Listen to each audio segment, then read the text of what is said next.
Kes penipuan dalam talian catat tren peningkatan.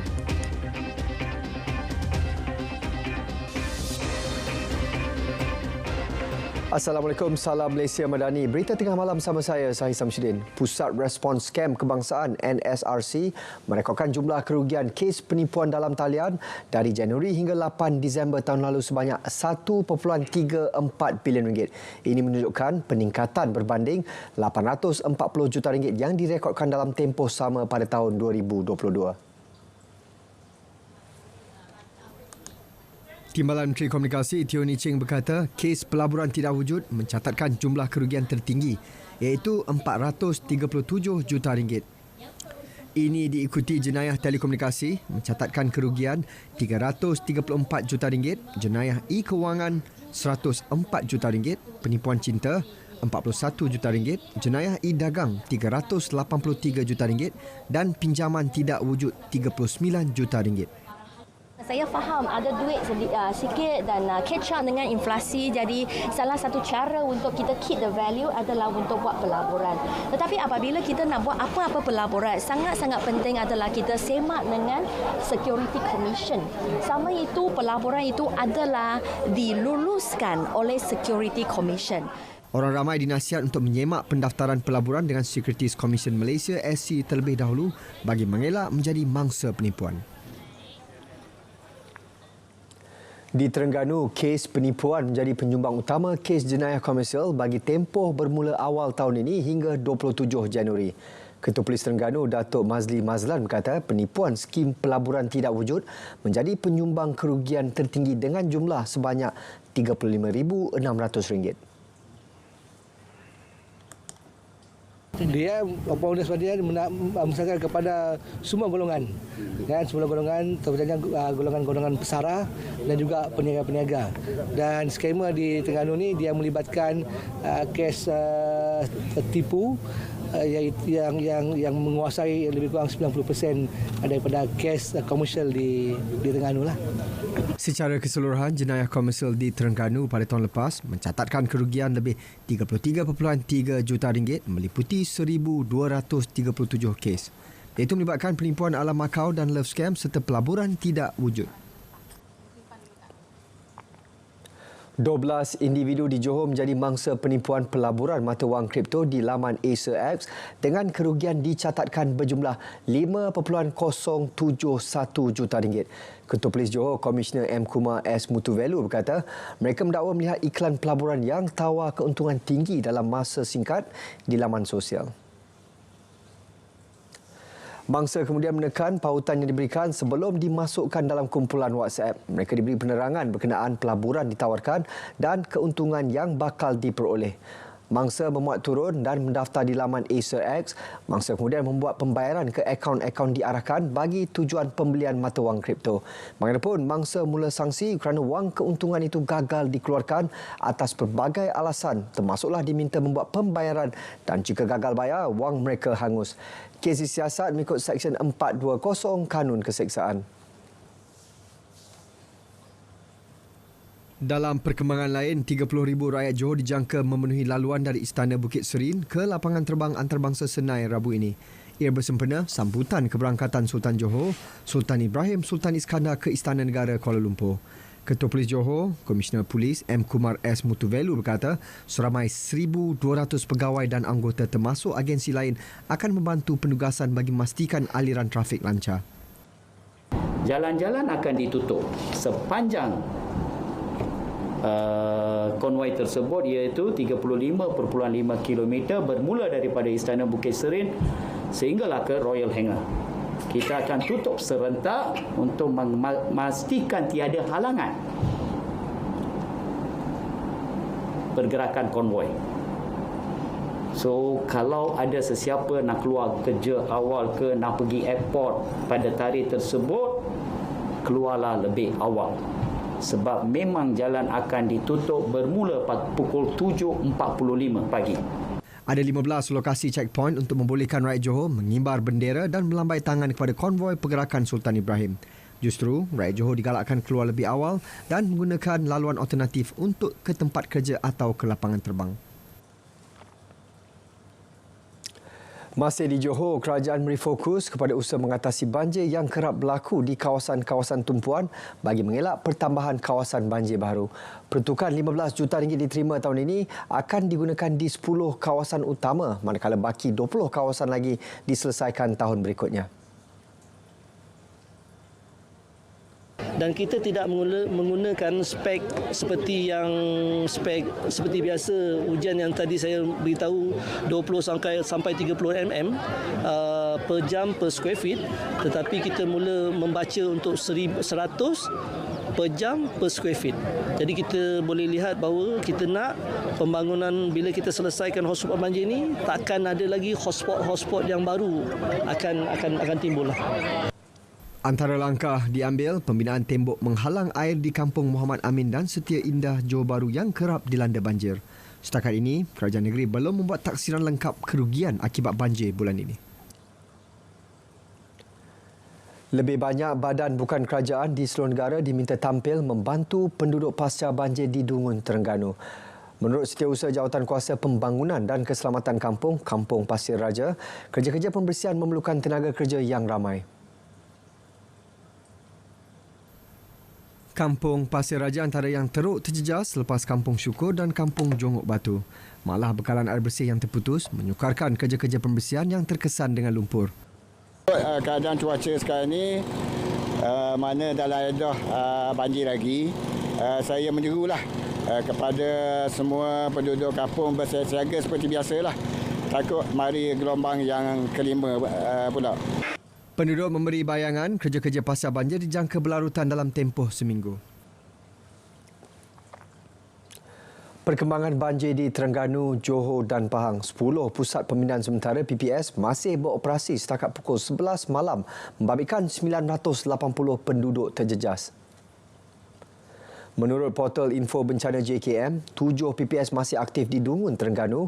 PPS Masjid Jamik Jongok Batu menempatkan mangsa banjir paling ramai dengan 258 orang.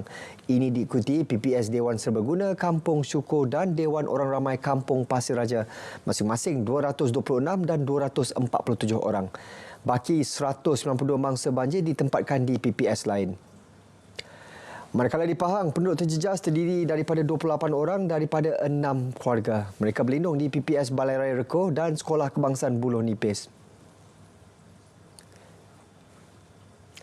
Seorang lelaki orang kurang upaya OKU maut dalam kebakaran sebuah premis kedai motosikal. Kejadian berlaku di Lorong 1, Taman Seri Utama Gurun, Kedah awal pagi tadi. Penolong pengarah bahagian operasi kebombaan dan penyelamat JBPM Kedah, Penguasa Kanan Bomba 1, Wan Muhammad Hamizi Muhammad Zin berkata, pihaknya menerima panggilan berhubung kejadian pada pukul 4.40 pagi. Api berjaya dipadamkan sepenuhnya pada pukul 5.17 pagi dan kebakaran telah memusnahkan hampir 90% struktur kedai. Bangsa berusia 34 tahun itu ditemukan dalam tandas premis dan disahkan telah meninggal dunia. Punca dan jumlah kerugian masih dalam siasatan. Tindakan sekumpulan warga Myanmar menyudut masuk ke Malaysia melalui jalan laut gagal apabila ditahan pihak berkuasa. Kesemua warga asing itu ditahan selepas mendarat di tepi laut di Kuala Dulang Kecil, Yan, Kedah pagi semalam. Ketua Polis Daerah Yan, DSP Shahnaz Akhtar Haji berkata dalam kejadian kira-kira pukul 5 pagi itu, pihaknya menerima panggilan daripada ahli Persatuan Skim Rondaan Sukarela yang telah menahan sekumpulan warga asing di tepi laut Kuala Dulang Kecil. Justru pasukan polis dari Balai Polisian telah ke lokasi kejadian dan menahan 2 lelaki dan 4 wanita warga Myanmar berusia antara 15 hingga 33 tahun. Hasil siasatan awal, kesemua parti berkenaan masuk ke negara ini untuk mencari pekerjaan. KPDN Kedah berjaya menumpaskan satu sindiket penyelewengan minyak diesel susulan penahanan sebuah lori di sekitar Sungai Petani, Kedah semalam. Sindiket berkenaan dipercayai membeli minyak diesel di stesen-stesen minyak berlainan di sekitar Sungai Petani secara berulang. Hasil pemeriksaan terhadap lori tersebut menemukan 2 unit IBC tank berkapasiti 1,000 liter yang bersambung dengan 2 unit pam dan hos minyak. Pegawai penguatkuasa kemudian mengekori lori berkenaan sebelum ditahan. Modus operandi ini dipercayai untuk dijual ke negara jiran dan juga pihak industri tempatan. Pemandu lelaki berusia awal 40-an ditahan dan bereman untuk siasatan lanjut.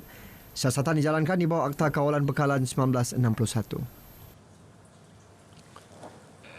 4 warga emas ditemui dalam keadaan melecur berikutan rumah yang didiami mereka di Kampung Alma Estate Jalan Rozan, Bukit Mertajam terbakar. Dalam kejadian awal pagi semalam, kesemua mangsa yang cedera dianggarkan berusia lingkungan 70-an dengan salah seorang daripadanya ialah wanita. Jurucakap Jabatan Bomba dan Penyelamat Negeri berkata pihaknya menerima laporan berhubung kejadian pada jam 2.39 pagi. Kebakaran berjaya dikawal kira-kira pukul 3.08 pagi sebelum api dipadamkan sepenuhnya beberapa minit kemudian. Kesemua mangsa dihantar ke Hospital Bukit Mertajam untuk rawatan lanjut. Operasi melibatkan keanggotaan dari Balai Bomba dan Penyelamat BBP Bukit Mertajam dan dibantu BBP Bandar Perda, Pasukan Bomba Sukarela, PBS Berapit, Permatang Tinggi, Macang Bubuk, New Ferry dan Taman Sukun. 900 ekor ayam segar terjual bagi tempoh 3 hari pelaksanaan program jualan murah ayam segar bermula Jumaat lalu di Agro Bazar Rakyat, Borong Wan, Felkra, Lubuk Sirih. Inisiatif Lembaga Pemasaran Pertanian Persekutuan Farma Perlis ini bagi membantu rakyat yang terkesan dengan kenaikan harga barangan. Pengurus Agro Bazar Rakyat Borong Wan, Wan Muhammad Syafizan Wan Nan memaklumkan setiap ekor ayam segar dijual pada harga RM10 berbanding harga asal RM13 seekor. Setiap hari sebanyak 300 ekor ayam segar disediakan dan dalam tempoh sejam kesemua ayam habis terjual. Agro Bazar Rakyat Borong Wan turut melaksanakan jualan agro madani dengan 251 jualan telah dilaksanakan seluruh Perlis.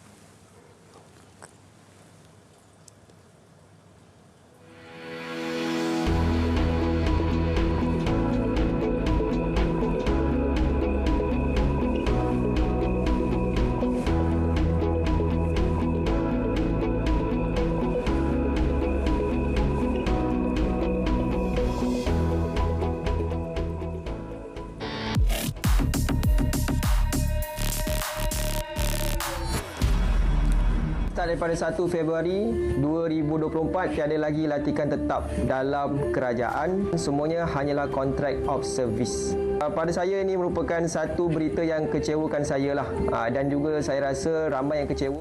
Lagi dakwaan kononnya tiada lagi pelantikan kaki tangan awam berstatus tetap bermula Khamis ini. Mengulangi naratif sama, penghantar video mendakwa semua lantikan baharu hanya akan memegang status kontrak. Dia mendakwa ramai yang kecewa dengan ketetapan itu, terutama lepasan institusi pengajian tinggi. Semakan pasukan Biar Betul mendapati maklumat yang dikongsi adalah palsu. Faktanya, tiada syur sedemikian dikemuka mana-mana pihak berkepentingan. Jabatan Perkhidmatan Awam pula memaklumkan lantikan pekerja baharu secara kontrak hanya bersifat sementara. Mereka akan diserap ke jawatan tetap selepas kaedah baharu sistem saraan perkhidmatan awam dimuktamad. Tegas jabatan itu, lantikan kontrak interim dibuat berdasarkan peraturan dan dasar semasa. Ini bermakna jawatan tetap akan terus ditawarkan. Henti sebar berita salah fakta. Tak perlu timbulkan kegusaran dengan menyebarkan berita palsu. Penyebaran maklumat seumpama adalah kesalahan. Terima bahan fitnah atau disyaki tidak betul, segera lapor ke MCMC. Biar betul, tak pasti, jangan kongsi.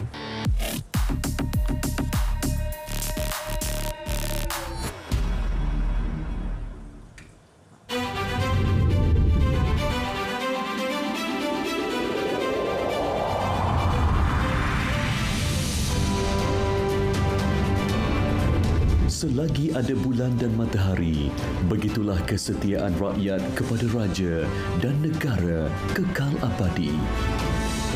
Ikuti istiadat keberangkatan balik sempena tamat tempoh pemerintahan ke bawah Duli Yang Maha Mulia Seri Paduka Baginda Yang di-Pertuan Agong ke-16.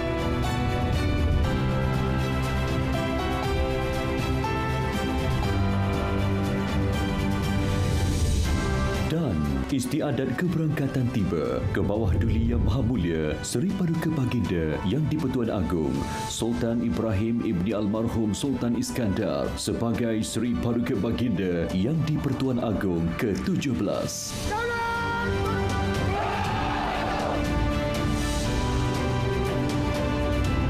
secara langsung di TV1, saluran berita dan RTM Klik.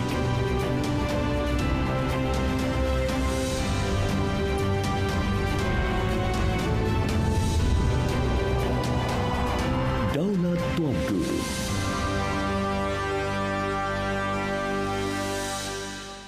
Kerajaan tidak mencampuri siasatan SPRM ke atas individu disyaki memiliki kekayaan meragukan. Sebaliknya, Perdana Menteri menegaskan masyarakat termasuk pemimpin perlu memberi sokongan penuh terhadap siasatan berkenaan. Sesuatu yang berlaku.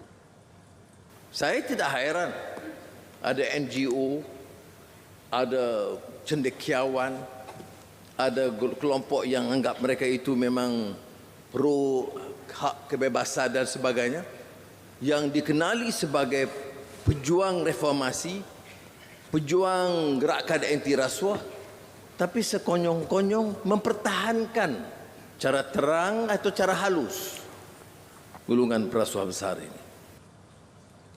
Perdana Menteri berucap pada penutup Konvensyen Kerajaan Perpaduan Peringkat Negeri Perak. Sementara itu, Perdana Menteri Datuk Seri Anwar Ibrahim kata Konvensyen Kerajaan Perpaduan yang dimulakan di Perak akan dilaksanakan di semua negeri.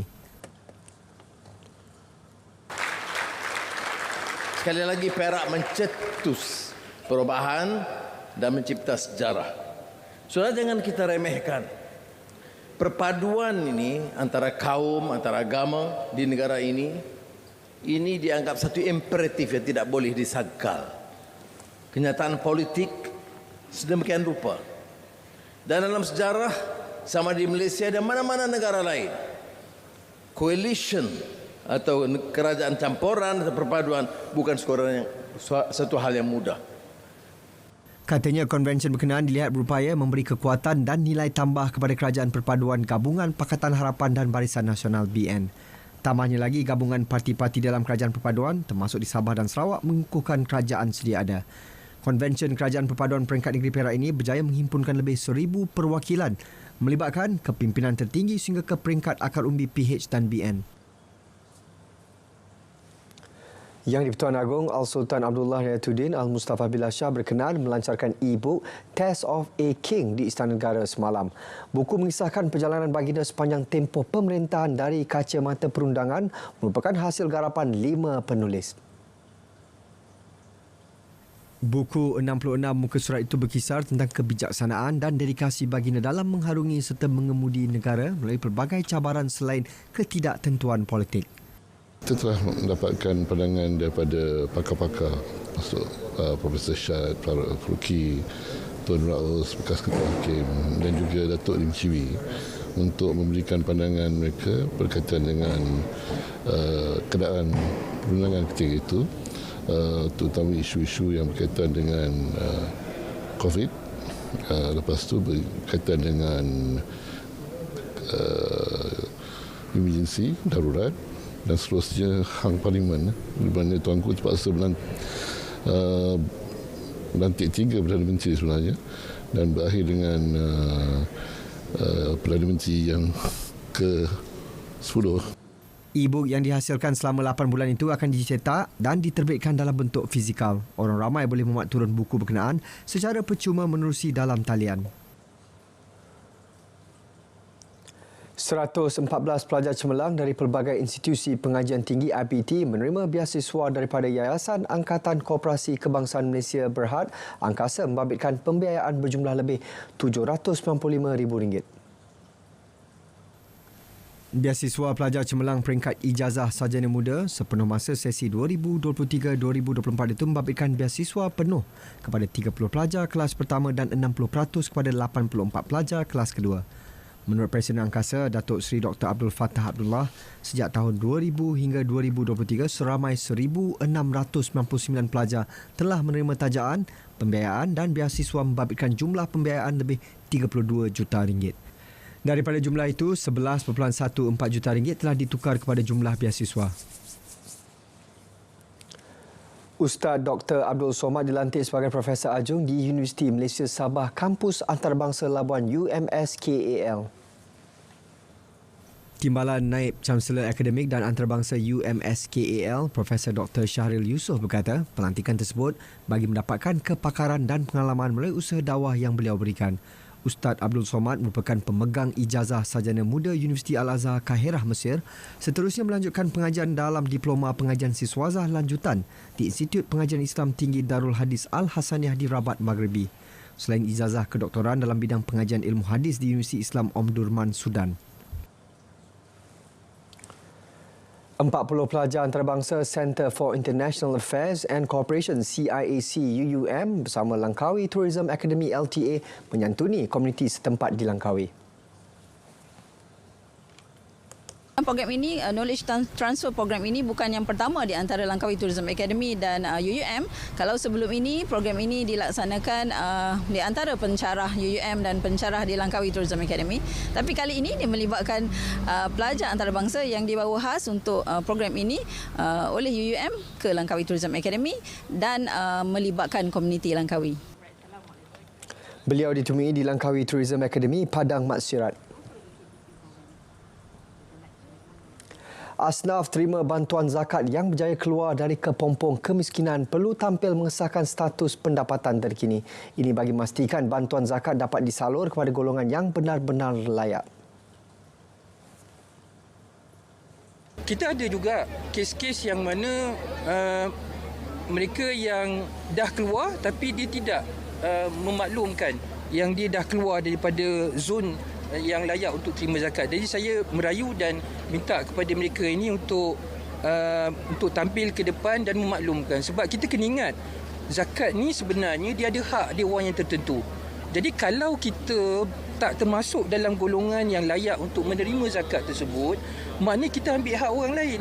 Jadi bila hak ambil orang lain ini, Allah SWT sebut dalam Al-Quran, la ta'kulu amwalakum bainakum bil batil.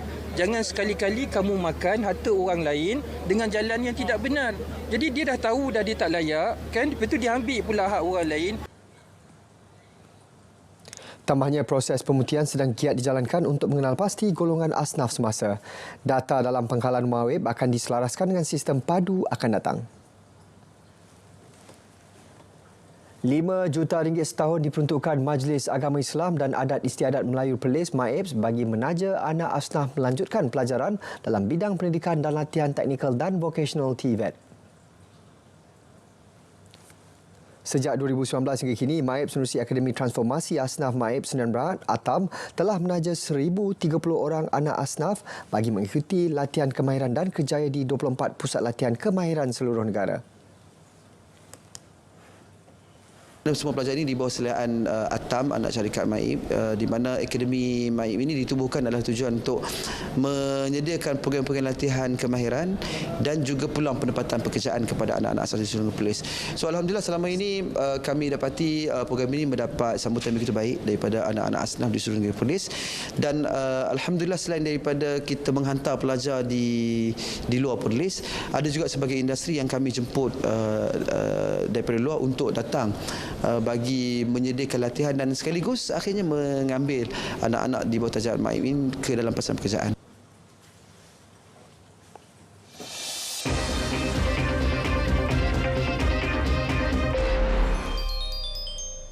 Isu-isu sukan tempatan di pelbagai arena, pelbagai gelanggang.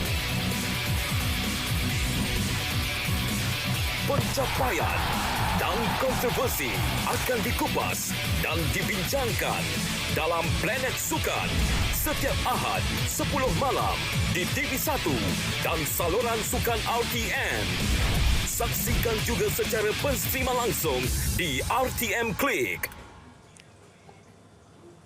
Persatuan Seni Silat Cekap Malaysia PSSCM mencatat sejarah tersendiri apabila membuka galeri silat yang pertamanya di Muzium Negeri Kedah di Alor. Ia dikenali sebagai Galeri Silat PSSCM. Galeri itu memaparkan pelbagai ilmu berkaitan seni mempertahankan diri dan dibuka kepada para pengunjung bermula Ahad. Ia beroperasi di tingkat 3 Muzium Negeri Kedah dan akan berada di muzium tersebut untuk tempoh 5 tahun.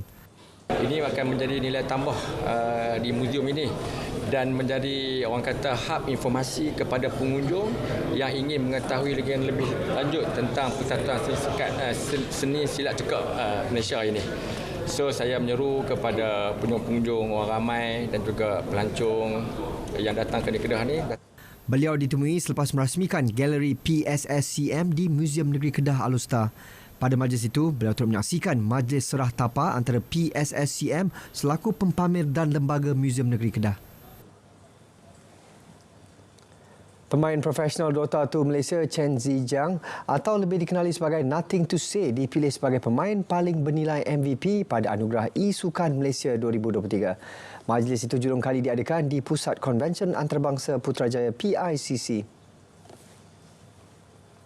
Jin Ziang, 24 tahun yang kini beraksi bersama pasukan G2IG turut memenangi kategori pemain MOBA terbaik dan pemain lelaki terbaik. Jin Ziang bagaimanapun tidak dapat hadir kerana sedang menyertai kejohanan di Shanghai, China. Sementara itu, anugerah pencapaian seumur hidup diberikan kepada Allahyarham Agus Salim Amran atau lebih dikenali sebagai Agus. Allahyarham pernah mengendali pasukan di Sukan SEA 2019 menerusi acara PUBG Mobile. Beliau meninggal dunia pada tahun 2021. Antara pemenang bagi 16 kategori lain yang dipertandingkan ialah Yudu Lions bagi kategori pasukan terbaik, Homeboys organisasi terbaik dan Ramona pemain wanita terbaik. Bagi memperkuat cabaran musim baru, pasukan Selangor FC rancak melakukan usaha mendapatkan pemain import baru yang lebih berkualiti. Selain saingan Liga Tempatan, The Red Giant turut mengintai peluang melakar keputusan positif di Liga Juara-Juara Asia 2 ACL2. Menurut Ketua Pegawai Eksekutif Selangor FC, Dr. Johan Kamal Hamidun, proses mencari pemain-pemain import kini sedang giat dijalankan dan ada yang dalam fasa rundingan.